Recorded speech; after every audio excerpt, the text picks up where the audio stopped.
Naman, akin naman. Nasa 22 Akin na nagbabay. Akin Akin na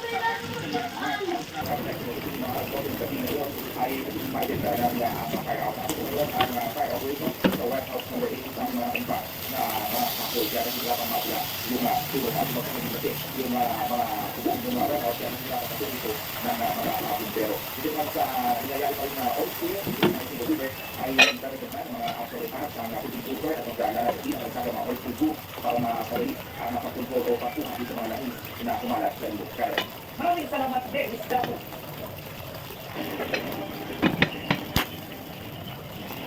Arestado ang isa pang dalawang suspect sa karoon ng sa convenience store sa Bacoor sa Pine. Yan ang CCTV na doon, Linanda Aquila. At ang convenience store na ito sa Barangay Quintrens ang pumasok ng mga lalaki at direkto ibalit sa isang empleyado ng tindahan. Hindi nakapasok sa mga lalaki empleyado sa loob ng ilang kwarto. Nakamastak ito sa kanila, kawang sa mga kanilang at pinasok ang mga pera na galing sa kaha. Maya-maya pa, ito ang layo mula sa convenience store. Kalaunan ay nakita rin sa isang CCTV na naghiwalay ang dalawang suspect sa litang sa Cavite. Tatayin sila sa convenience store na super close umaga kasi nangyari sa tayo. Opening pa lang siya eh. So pagkabukas ng pinaspagan. Then may silang magpagpag. Meaning may ikot muna sila. Magpapalit sila ng pagkain. Kinabukasan ay natunto ng otoridad ang isa sa mga suspect sa tansa at napag-alaman na dati na rin palang may kaso ng pag-uod ng suspect dito sa lugar. This has been a challenge kasi una sa lahat, yung motor nila hindi nila sa kanila. So hindi natin nakuha immediately sa CCTV yung motor. We are very much appreciative sa tulong ng barangay at yung local police. Kasi sila talagang nagkaisa amin. Kasi itong suspect natin, meron na siyang previous case sa tansa at yung arrest nila yung ginamit niya. Na-recover ang baril na ginamit nila sa krimen, mga damit at maging ang motorsiklo ng suspect. Hindi na nabawi ang ninakaw nilang pera. Dala po ng kahirapan, ma'am. Kasi meron ako anak na maliit, nagkakaan po ako ng trabaho. Sundot-sundot ng trabaho ng contraction. Wala nang pinag-aralan.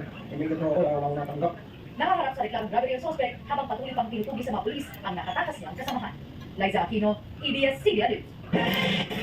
Nagpaalala po ang Philippine Dermatological Society sa publiko kontra sa pagpapatulog ng glutathione para pumuti ang case.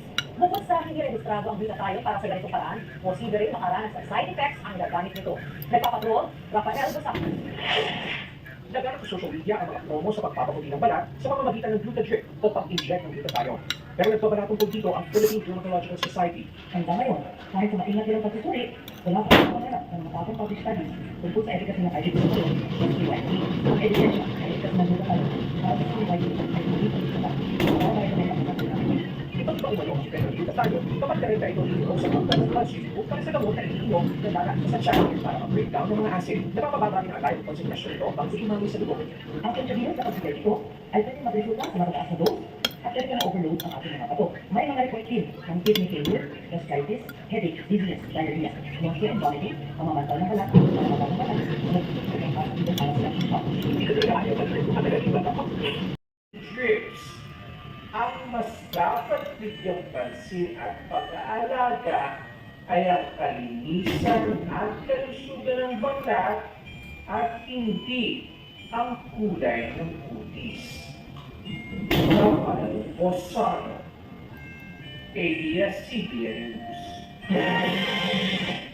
Nagwelta ang misis ng inarestong Chinese spy na itigil na ang balita at informasyon tungkol sa kanyang asawa dahil hindi umano siya totoong espiya at miyembro ng People's Liberation Army.